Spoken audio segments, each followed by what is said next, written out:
Այս հաղորդման ընթացքում դիտեք, սկսել ես աշխատել, կարծում ես ամեն ինչ լավ է, բայց կարճ ժամանակ անց գալիս է հիասթափությունը։ Ինչ կարող են անել երիտասարդները աշխատանքային իրավունքների խախտման դեպքում։ Պայմանագիր բացարձակ չունեինք, պայմանագրի մասին անգամ խոսքել չի եղել։ Բոլորը գովում են, բայց ինչպես են օգտագործում երիտասարդների պոտենցիալը։ Ակնկալում են երիտասարդից լուրջ պատասխանատվություն, բայց երբեք պատրաստական չեն այդ իրական պատասխանատվությունը երիտասարդին տալու։ Կսովորեք նաև գործիք, որը կօգնի աշխատանք փնտրելիս ձեզ ճիշտ ներկայացնել։ Իսկ վերջում աշխատանքի արդյունավետության մասին տարածված պատկերացումներ, որոնք արժե վերանայել։ Այդ թվում ամենասիրելին՝ շատ ես աշխատում, ուրեմն արդյունավետ ես։ Դա ոչ թե ժամերի քանակն է, որ դու ծախսել ես աշխատանքի վրա, այլ այն արդյունքը, որ վերջում ստանում ես։ Աշխատանքը գեղեցկացնում է մարդուն։ Ստուգված է։ Դիտեք, որովհետև սա շատերին է վերաբերում։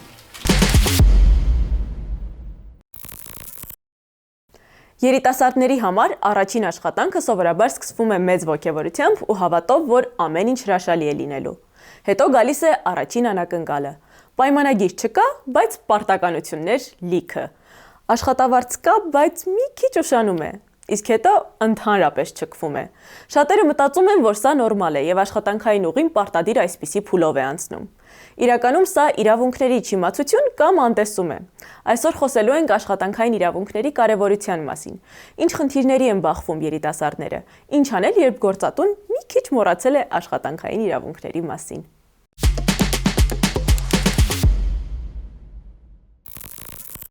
Պետք է վարեի գեղեցկության սրահի էջ, գործատուն ծանոթ մարդ էր, պայմանավորվեցինք, սկզբում ամեն ինչ լավ էր, երկու շաբաթ աշխատելուց հետո գործատուն ասաց, որ չի հավանում աշխատանքը, պատճառաբանելով էլի, ու հետպես հրաժարվեց գումարը վճարել։ Վարձատրության օրը գործատուի ծննդյան օրն էր, ու երբ ես գրեցի ասեցի բանը կներեք էլի երբեք փոխանցումը կատարելու, պատճառաբաներ, թե ծննդյանս օրով խես գրում նման բան հիշեցնում, հիմա որ հիշում եմ։ Պայմանագիր բացարձակ չունեինք, պայմանագրի մասին անգամ խոսքել չի եղել, ոչ էլ գրանցված աշխատող էի։ Աշխատանքային պայմանագրերի բացակայություն, հանգստի իրավունքի ոտնահարում եւ անվտանգության նորմերի անտեսում։ Հայաստանում աշխատանքային հարաբերությունները դեռևս գործատունների եւ աշխատողների առաջնահերթությունների ցանկում չեն։ Մեր իրականությունում աշխատանքային իրավունքները ամենավերջին կլան մղված իրավունքներից մեկն է, որովհետև թե աշխատողները եւ թե գործատուները չեն կարևորում այդ հարաբերություններն այնքան, որպեսզի իրենք ավելի իդեալական վիճակում լինեն։ Որոնք խախտում են, որոնք նախատեսված են աշխատանքային օրենսգրքում։ Սկսած աշխատանքային պայմանագրերի կնքումից, մինչև օրինակ կարգապահական տույժեր հարուցելուց, հանգստի իրավունքի խախտման դեպքեր ենք շատ արձանագրում, այդ թվում նաև աշխատանքի, ուրեմն առողջ եւ անվտանգ աշխատանքային պայմանների խախտումներն են շատ։ Խախտումներ կան բոլոր ոլորտներում, սակայն վիճակագրությունն առանձնացնում է երկու ամենառիսկային ուղղությունները՝ սպասարկման ոլորտը եւ շինարարության ոլորտը։ Այս պայմաններում առավել խոցելի են աշխատաշուկա մուտք գործող երիտասարդները, որոնք թեև ավելի հմուտ են թվային տեխնոլոգիաների հարցում, սակայն փորձի պակասի պատճառով դառնում են անբարեխիղճ գործատուների թիրախը։ Շատ դեպքերում երիտասարդների համար փորձաշրջան է սահմանվում եւ գործատուի կողմից այդ փորձաշրջանը չի բարձրացվում, ինչը բնականաբար իրավաչափ չէ։ 1 տարի անց ավելի լուրջ խնդիր եղավ, հիմա այդ խնդրի մասին հիմա չեմ ուզում խոսել, բայց այդ կազմակերպությունը պետք է աշխատեի որպես real maker, էլի աշխատեցի, ամեն բան իդեալական էր, չգիտեմ, այնպիսի բաներ չկար, որ կասկածանք առաջացներ, որ կարող է ինչ-որ աշխատանք չփոխանցվի եւ այլն, բայց էլի 2 շաբաթ աշխատելուց հետո գումարը չի փոխանցվել։ Մի քիչ կարելի ասել փոշմանում եմ դրա համար, որ չեմ բարձրաձայնել։ Միգուցե բարձրաձայնելուց հետո ինչ-որ լուծում տային։ Աշխատանքային իրավունքների ոտնահարմանը բախվելուց հետո մեր զրուցակիցը սկսել է այլ կերպ նայել գործատունների հետ հարաբերություններին։ Նա այժմ բացառում է որևէ համագործակցություն, որը հիմնված չէ օրենքով նախատեսված փաստաթղթերի վրա։ Հատկապես իմ ոլորտում սկսնակներին խորհուրդ կտամ ունենան պայմանագիր, գործատուի հետ հստակ սահմանեն, թե ինչ աշխատանք են կատարելու, եթե դրանից դուրս էլի աշխատանք պետքա կատարվի, կամ հստակ համաձայնեցնեն, կամ ավել վարձատրություն լինի դրա համար։ Mä աշխատում եմ պայմանագրով, հստակ գործատուի հետ քննարկում եմ, թե ես ինչ աշխատանք եմ կատարելու, ինչի համար եմ ես վարձատրում, որպեսզի նման խնդիրներից խուսափեմ ու հիասթափություններ չլինեն։ Իրավունքների պաշտպանության ծայրահեղ միջոցներից մեկը գործադուլն է։ Հայաստանում այս գործիքակազմի կիրառումը բարդ է պայմանավորված օրենսդրական խիստ ընթացակարգերով։ Ի տարբերություն եվրոպական որոշ երկրների, որտեղ գործադուլը կարող է լինել սպոնտան արձագանք, հայաստանյան օրենսդրությունը պահանջում է նախապատրաստական գործողությունների երկար շղթա։ Քչերն են տեղյակ, որ աշխատանքային իրավունքների խախտման դեպքում լուծումներից մեկը արմիություն դիմելն է։ Այս պահին Հայաստանում գործում է շուրջ 580 արհեստակցական կազմակերպություն, մոտ 191,000 անդամով։ Հայաստանի Հանրապետության արմիությունների մասին օրենքով 3 աշխատողը բավարար է, եթե նույն գաղափարներն ունեն, որպեսզի ստեղծեն արհեստակցական կազմակերպություն։ 3-ով անում են հիմնադիր ժողով, գրում են իրենց կանոնադրությունը, տանում են պետրեգիստրում, հաստատում են այդ կանոնադրությունը, պետ վճար են մուծում 10,000 դրամ եւ Ուալա, արմիությունը ստեղծված է։ Արմիությունը կազմակերպություն է, կազմակերպության ներսում, որտեղ ինքը ունի իրավաբանական անձի կարգավիճակ, ունի իր կնիքը, իր կանոնադրությունը, եւ այստեղ է, որտեղ մենք հատկապես իրավահավասարության մասին պիտի խոսենք, որովհետեւ արմիությունը եւ գործատուն ամբողջությամբ հավասար կազմակերպություններ են։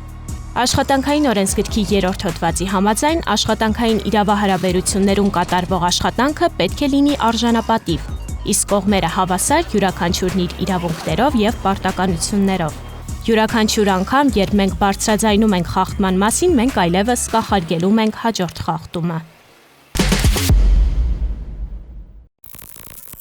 Ինքնակենսագրություն կամ CV գրելիս փորձում ես քո ողջ կյանքը տեղավորել 1 կամ 2 էջի մեջ։ Միաժամանակ ձգտում ես չթվալ չափից դուրս համեստ կամ չափից դուրս հանճար։ Ճիշտ կազմված CV-ն պարզ ու ներկայանալի պատմություն է քո մասին։ Ինչ գրել CV-ում, ինչ չգրել հաստատ, եւ ինչպես անել, որ գործատուն CV-դ կարդա մինչեւ վերջ, ոչ թե փակի ու ասի լավ, հաջորդը։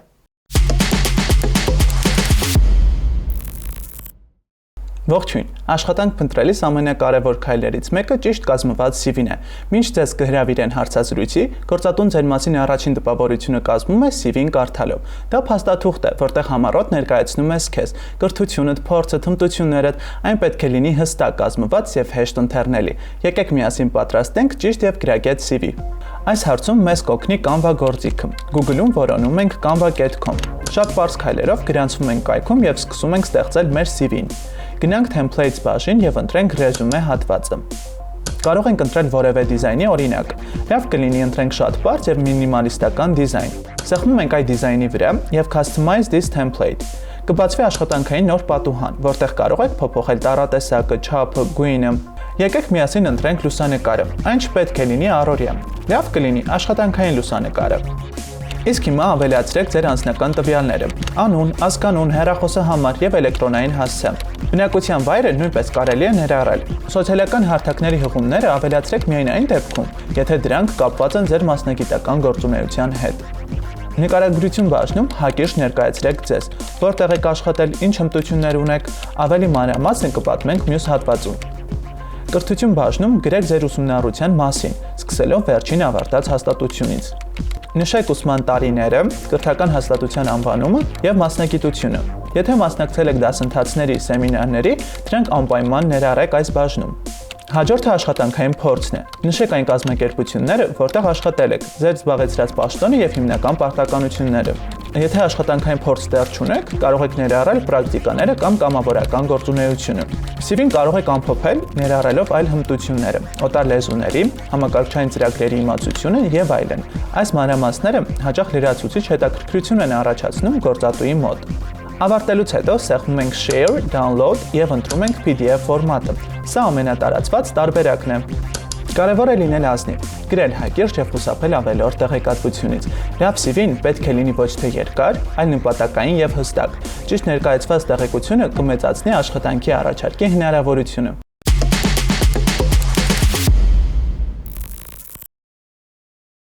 Այսօր մեր հյուրն է երիտասարդական նախաձեռնությունների կենտրոնի խորհրդի նախագահ Արթուր Նաջարյանը։ Ողջույն Արթուր։ Բարև ձեզ։ Որպես մարզում աշխատող երիտասարդ, ինչպես սկսեցիր քո ճանապարհը։ Ինքս Շիրակից եմ եւ իմ առաջի քայլերը հենց Շիրակում եմ իրականացրել, Գյումրի քաղաքում եւ շատ համեստ մի կետից, կամավորությունից։ Դեռ առաջի կուրսում էի սովորում, երբ Ախորյան համայնքը, որը գտնվում է Գյումրի քաղաքին շատ մոտ, հնարավորություն ուներ երիտասարդական ակումբի համակարգողի հաստիքի համար եւ ես որոշեցի փորձել ուժերս, բացարձակ գաղափար չունենալով երիտասարդական աշխատանքի մասին, հնարավորություն ընձեռելով գրեթե 400 երիտասարդների այդ մի քանի ամսում Ախորյան համայնքի տարբեր նաև գյուղական բնակավայրերից մասնակցել առաջնորդության լաբերի եւ համայնքային զարգացման ծրագրերի։ Այսօր ինչ են ակնկալում երիտասարդներն աշխատանքից, փող, զարգացում, կապեր։ Կարող եմ ասել, որ բավականին փոխակերպվել է ակնկալիքները աշխատաշուկայից եւ գործատուներից, եթե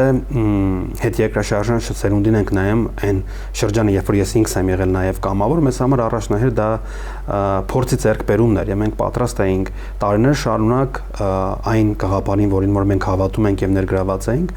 կամավոր հիմունքներով կատարել այդ աշխատանքը, որտեղ դա մեզ տալիս էր այն ամեն ինչ մենք ուզում ենք, որտեղ մեր ակնկալիքներն էր այդպիսին։ Այսօրվա երիտասարդը իրականում անկախ իր փորձից ակնկալում է եւ աշխատավարձ, իդեպ բավականին բարձր աշխատավարձի ակնկալիքներ կան եւ իհարկե փորձ եւ կապեր, ինչն է ինձ նաեւ շատ դուր գալիս այսօրվա մեր երիտասարդների մեջ, իրենք նաեւ շատ կարեւորում են այն սոցիալական կապերը եւ այն թիմային աշխատանքը, որ կարող է դրական փոփոխություններ բերել, որտեղ հստակ գիտակցում են, որ փոխակերպող աշխարհում միայնակ շատ բարդ է, շատ ավելի հեռուն գնալ։ Ինչն է ամենաշատը հիասթափեցնում մոտիվացված երիտասարդին։ Կարծում եմ անարտարությունը եւ այն հանգամանքը, որ շատ հաճախ իրականության մեջ իրենք տեսնում են, թե ինչպես համակարգը կարող է շատ ավելի շատ արժևորել ոչ թե կարողությունը, այլ ավելի շատ կապերը եւ ծանոթությունները։ Եվ իհարկե անարտարությունը, որը այսպես ասած ամբիցիաներ ունեցող թևեր ունեցող երիտասարդնով մոտիվացված է, հավատում է իր նպատակին, ինչը որ կարող է իրան մի փոքր, այսպես ասած, թևերը կոտրել եւ տևական ժամանակ մոտիվացիայի այսպես խնդիր ունենալ, դա անարտարության բախվելն է։ Մեր հասարակությունում ինչ վերաբերմունք կա երիտասարդի աշխատելու եւ աշխատանքի վերաբերյալ ընդհանուր առմամբ։ Երիտասարդից ակնկալիք առհասարակ մեր հասարակության մեջ միանշանակ չէ։ Եթե հաշվի առնենք տարիներ առաջ կոնկրետ հասարակության վերաբերմունքը եւ ներկայիս երկու հստակ տարբեր հակադիր մոտեցումներ կան։ Մի կողմից երիտասարդին կերբնական ուժ են, այսպես ասած, տալիս եւ ակնկալում են բաներ, որը միգուցե եւ անհնարին է։ Մյուս կողմից ակնկալում են լուրջ պատասխանատվություն, որ պետք է երիտասարդը ցուցաբերի եւ ստանձնի, սակայն այստեղ պարադոքսը նրանում է կայանում, որ ակնկալում են երիտասարդից լուրջ պատասխանատվություն, բայց երբեք պատրաստական չեն այդ իրական պատասխանատվությունը երիտասարդին տալու։ Շատ երիտասարդներ, երբ խնդիր են ունենում աշխատավայրում, նախընտրում են լռել, չխոսել, չբարձրաձայնել։ Ինչու՞։ Ես ավելի շատ առերեսվել եմ ճիշտ հակառակին, նույն միջավայրում, որտեղ եւ մեծահասակներն, հավաքներն եւ երիտասարդներ են, եւ չնայած տարիներ շարունակ այնտեղ կարծրացած որոշակի խնդիրներ կան, այնտեղ փոփոխություն բերողն է հենց այդ երիտասարդներն իրենց համարձակությամբ։ Եվ թերևս այդքան էլ չեմ կիսում այն կարծիքը, որ երիտասարդները չեն պայքարում իրենց իրավունքների համար, կան, ունենք դա, բայց դա միայն երիտասարդի խնդիրը չէ։ Եվ այսօր նաև տարբեր գործատուների հետ, տարբեր առիթներով շփումների ժամանակ հենց իրենք են ասում, նաև երբեմն նաև բողոքում են, որ չնայած իրենց փորձը շատ թույլ է, բայց իրենց պահանջը եւ նաև իրենց իրավունքներին տեր կանգնելուն մենք այսօր շատ ավելի ուժեղ երիտասարդներ ունենք, ինչը ինձ համար դրական է իրականում։ Ձեր կենտրոնում ինչ տիպի աջակցություն են փնտրում երիտասարդները առավել հաճախ։ Նորից պետք է տարանջատեմ, տարիներ առաջ, երբ մեր կազմակերպությունը ստեղծվել էր, կառույցը արդեն 17 տարի ինչ Հայաստանում գործում է, 2008 թվականին է կազմակերպությունը ստեղծվել, առաջիկա տասնամյակը դա ավելի շատ երիտասարդների ազատ ժամանցի, բովանդակալի ժամանցի հնարավորությունների հարթակեր եւ իրենք ավելի շատ գալիս են այնտեղ միմյանց հետ շփվելու եւ իրենց բովանդակալի ժամանցը կազմակերպելու։ Այսօր մի փոքր նաեւ մեր գործունեությունն է փոխակերպվել եւ այսօրվա երիտասարդի հետ նաեւ տարվող աշխատանքի օրակարգն է այլ։ Իրենք ավելի շատ գալիս են ինքնազարգացման, ինքնակրթվելու,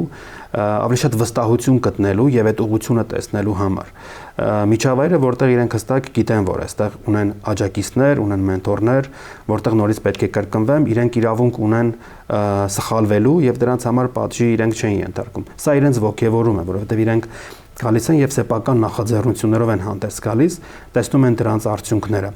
Մեծապես նաև շատ սկսել են կարևորել աշխատաշուկայում մրցունակ դառնալու համար կարողությունների ձեռքբերում, իսկ կենտրոնը այդ հնարավորությունը տալիս է իրենց։ Նաև այստեղ իրենք շատ արժևորում են սոցիալական կապերի ստեղծումը, լայն ընդգրկումը եւ աշխատաշուկայում մրցունակ դառնալուն։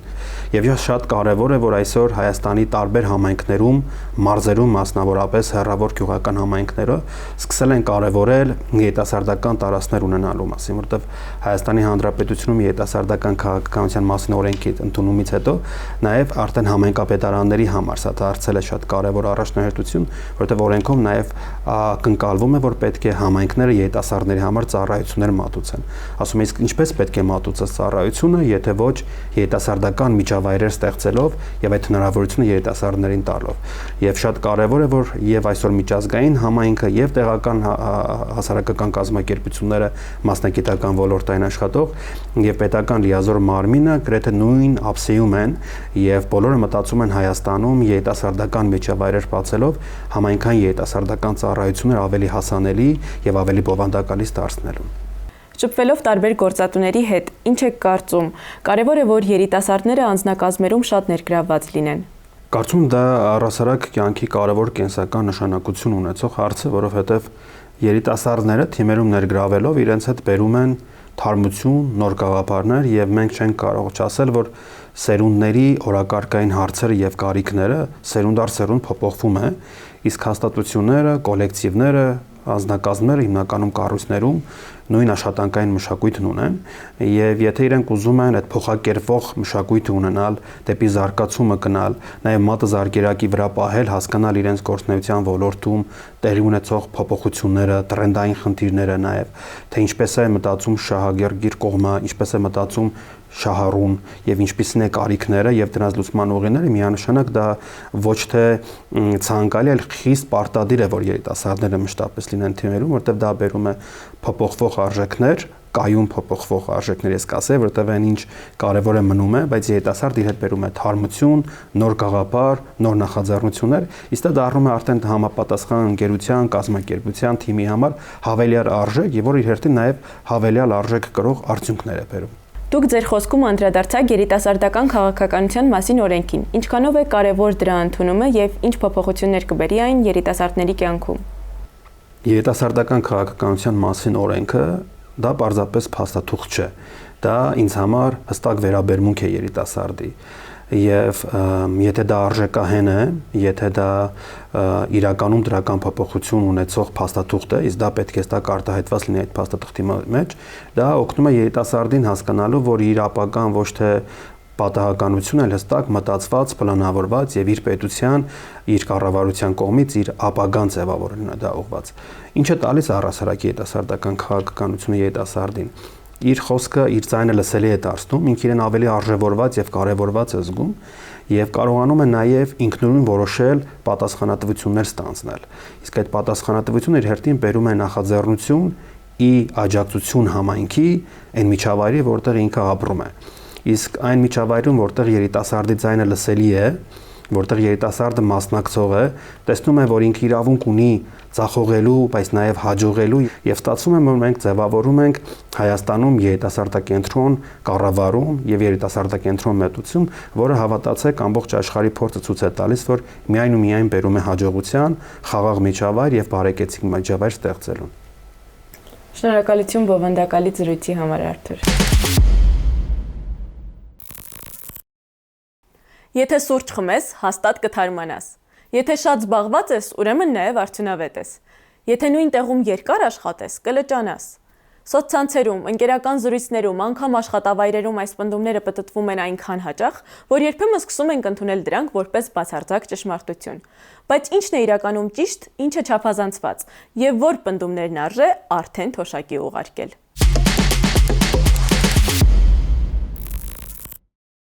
Աշխատանքը գեղեցկացնում է մարդուն։ Թե գեղեցկությունն էր աշխատացնում մարդուն։ Ուշացա։ Հետազոտությունները ցույց են տալիս, որ ամենաարդյունավետ աշխատողները նրանք են, ովքեր միջինում 52 րոպե աշխատում են եւ 17 րոպե հանգստանում։ Ուշացա։ Եկեք բարձենք աշխատանքի արդյունավետության հետ կապված ինչ միֆեր կան։ Պնդում 1. Երկար ու շատ աշխատելը հավասարազոր է բարձր արդյունավետության։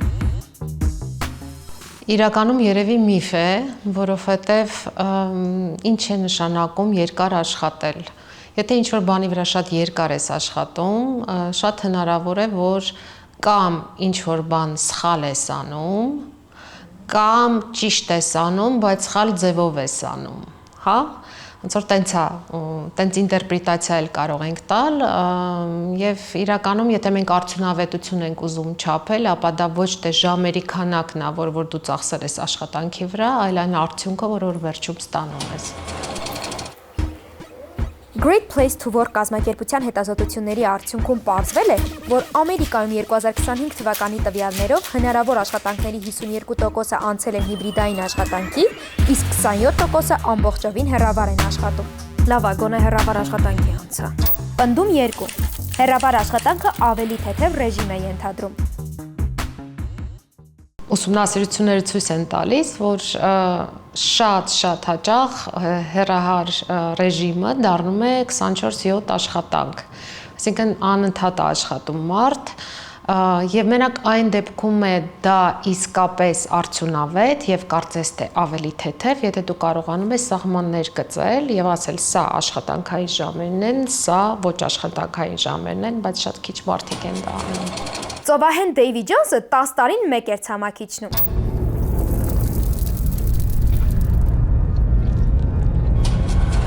Նա չգիտեր, որ գոյություն ունի The 7-year itch հասկացությունը, ըստ որի 7 տարի նույն աշխատավայրում լինելուց հետո լճանում ես ու պետք է փոխես աշխատավայրդ։ Պնդում 3. Սիրած աշխատանքը երբեք չի հոգնեցնում։ Ցանկացած աշխատանք հոգնեցնում է։ Անկախ նրանից դա սիրված է, թե սիրված չէ։ Եվ ասեմ ավելին, սիրված աշխատանքը ավելի է հոգնեցնում, որովհետև դու նաև արժեքներով եւ քո ամբողջ հոգով սրտով նվիրվում ես այդ աշխատանքին։ Դա ընդհանրապես հիպոթեզ է, վարկած է, որ ինքը լճացել է կամ չի լճացել, կամ նվիրված է եղել կամ նվիրված չի եղել։ Պարզապես պետք է հասկանալ ինչ ցկտումներ ունի մարդը եւ ինչ փոփոխությունների կարիք ինքը ունի։ Վերջին տասքս մնաց։ Սուրճս էլ խմեմ, որ հանկարծ չքնեմ։ Գիտեք, ես կարող եմ գիտական ձևով փորձել պատասխանել այս հարցին, բայց երևի ավելի ճիշտ կլինի սուբյեկտիվ իմ կարծիքը ասել, ես առանց սուրճի չեմ դիմակայում, առավոտվանից մինչև ձեր գալը 4 բաժակ արդեն ունեցել եմ։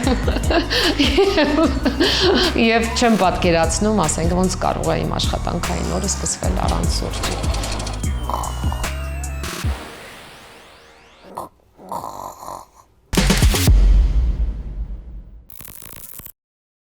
Աշխատանքը մեր կյանքի մեծ մասն է զբաղեցնում, եւ մեր իրավունքներն իմանալը, միֆերի փոխարեն փաստերով առաջնորդվելը գործիքներ են, որոնք կօգնեն ավելի վստահ քայլել աշխատանքի շուկայում։ Եթե այսօրվա ընթացքում գոնե մեկ միֆ կոտրվեց, եղավ մի պահ, որ ասացիք այս սա իմ մասին էր, ուրեմն մեր թիմն արդյունավետ է աշխատել այս շաբաթ։ Սպասեք մեզ մյուս շաբաթ։ Մտածել ու նոր կոմենտել Ստուգել ու նոր տարածել